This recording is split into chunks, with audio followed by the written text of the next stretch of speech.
कुरान के साथ नमाज के साथ कोई ताल्लुक ही नहीं है।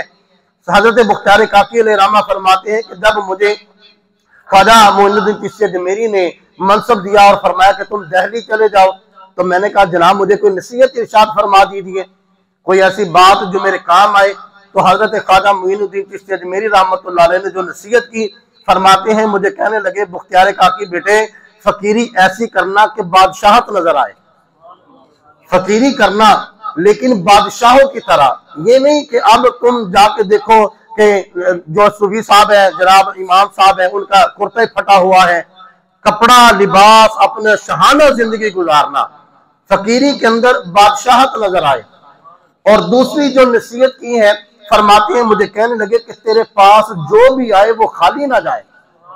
अगर उसको इल्म की जरूरत है उसको इल्म देना, अगर उसको रोटी की जरूरत है रोटी देना, अगर कपड़े की जरूरत है कपड़ा देना। अगर कोई तेरे पास गम लेकर आए तो तू भी उसके गम में शरीक हो जाना।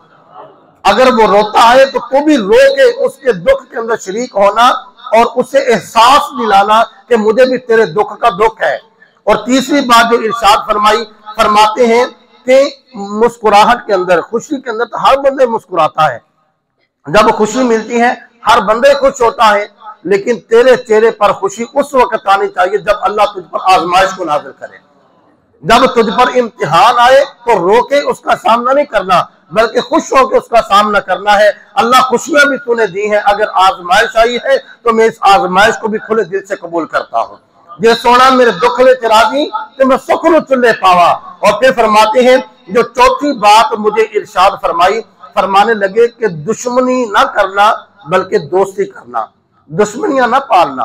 दुश्मनियां पालोगे तो लोगों के दिलों में बोझ पैदा होगा, अगर तुम दोस्तियां पालोगे तो लोगों के दिलों में मोहब्बतें पैदा होंगी। ये चार बातें फरमाते हैं हजरत ख्वाजा साहब रहमतुल्लाह ताला अलैह ने मुझे नसीहत फरमाई कि तूने ये चार काम करने हैं।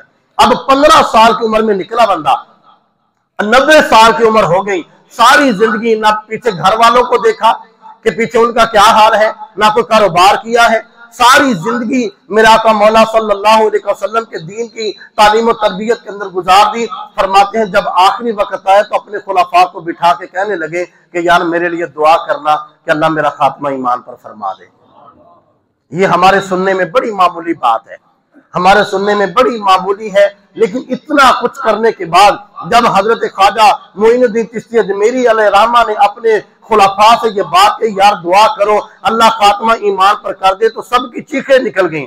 बाबा जी सारी जिंदगी अल्लाह अल्लाह करते गुजार दी, सारी जिंदगी जनाब आपने शरीयत के खिलाफ कोई काम नहीं किया और आज आप कहते हैं कि दुआ करो खात्मा ईमान पर हो जाए।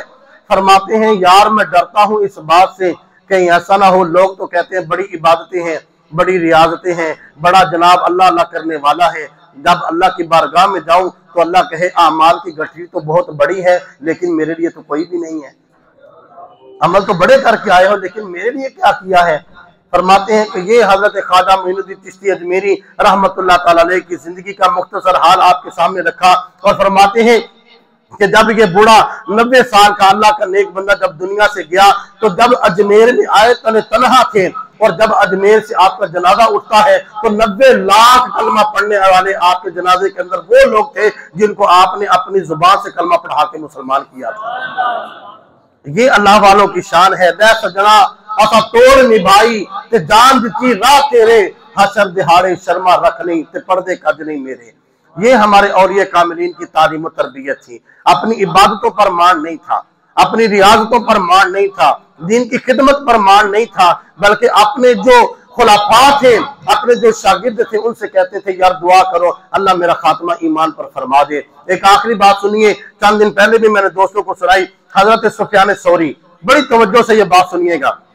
हजरत सुफियान सौरी रहमतुल्लाह ताला अलैह फरमाते हैं मैंने एक शख्स से, आप ना बूढ़ों की तरह चलते थे, जैसे बहुत बड़ा शख्स हो जाए उसकी कमर झुक जाती है, हजरत सुफियान सौरी ऐसे चलते थे।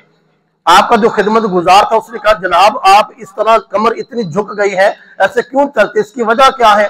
फरमाने लगे कि मैंने एक मुहद्दिस से 50 साल हदीस पढ़ी है। कितना अरसा जी, 50 साल हदीस पढ़ी है हजरत सुफियान सौरी ने। अब जिससे 50 साल पढ़ी है उस पढ़ाने वाले के अपने इल्म का क्या मकाम होगा। फरमाते हैं जब उसका आखिरी वक्त आया ना तो उसका सर मेरी गोद में था और उसका खात्मा ईमान पर नहीं हुआ।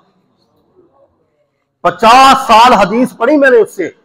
जब आखिरी वक्त आया उसका खात्मा कुफर पर हो रहा था, और जब उसके मुंह से मैंने कुफरिया कलिमात सुने तो मैंने घबरा कर कहा अल्लाह अकबर। एक झटके से जब उठा तो मेरी रीढ़ की हड्डी टूट गई थी, इसलिए मैं झुक कर चलता हूं। और फरमाने लगे ये बात तो मुझसे तूने पूछी है ना, अब तुझे दूसरी बात बताऊं। उसके बाद अब तक जब भी मैं पेशाब करने के लिए जाता हूं तो मुझे पेशाब के साथ खून आता है। तो मैंने कहा जनाब इतनी डर और इतनी फिक्र क्या है? फरमाया इसलिए कि पता नहीं खात्मा कैसा होगा। आज मैं और आप देखें, हम कहते हैं बाकी हम तो मुसलमानों के घर पैदा हो गए, हम तो जनाब जो है मुसलमान हैं, हमारे लिए जन्नत जन्नत हमारी, हम जन्नत के। ये औलिया कामिलीन की जिंदगियां हैं। आज कोई बदबख्त उठकर इनके बारे में लंबी जुबान निकाल कर बोले तो हम उस कुत्ते की जुबान नहीं खींचेंगे। हमारे इतने ईमान कमजोर हो गए, इतने हमारे अकीदे कमजोर हो गए। जरा सी बात सुनी जनाब हमने अपने बुजुर्गों का अकीदा छोड़ा, जी देखें जी उसने फलां बात की है, आज से पहले हमने बात नहीं सुनी।